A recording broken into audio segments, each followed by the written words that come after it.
ছেলে মেয়ে স্কুলে যাওয়ার জন্য রেডি হয়ে গেছে, আর এদিকে দেখো প্রিন্স আর প্রিন্সের পাপার এখনো ঘুম ভাঙেনি। কেমন করে ঘুমিয়ে রয়েছে দেখেছো? আমরা এত কথাবার্তা বলছি তবু কোনো হুঁশ নেই ওদের। ইদানিং দেখছি প্রিন্সের প্রচুর পরিমাণে পশম ঝরছে, তোর পাপা এরকম করে প্রত্যেকদিন আশ্রয় দেওয়ার কারণে এখন একটু কম ঝরে। তো প্রিন্সকে চান করিয়ে কিছু খেলার জিনিস দিয়ে রোদে রেখে দিয়েছি, আর একটা লাল ফোঁটা দিয়েছি। এই ফোঁটা দেওয়ার কারণে কি দারুণ লাগছে দেখো।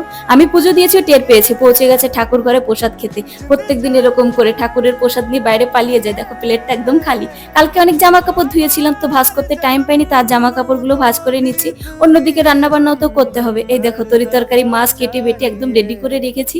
মাছের ঝোল রান্না হচ্ছে, এই রান্নাটা হয়ে গেলে আমার সমস্ত রকমের রান্না কমপ্লিট হয়ে যাবে। ছেলে মেয়ে স্কুল থেকে চলে এসেছে, আমার বাবা দেখো প্রিন্সকে কাঁধে করে নিয়ে ঘুরে বেড়াচ্ছে। আর প্রিন্স তো কান চাটতে ব্যস্ত। সবার খাবার দাবার হয়ে গেছে, এখন আমি খেতে বসলাম। আজকের খাবারে আছে গরম গরম ভাত, পালং শাক দিয়ে মাছের ঝোল, ফুলকপি দিয়ে তেলাপিয়া মাছের ঝোল। তো চলো গাইস, আমি খাবারটা খেয়ে নিই, ততক্ষণ তোমরা আমার চ্যানেলটি সাবস্ক্রাইব করে নাও। Bye bye.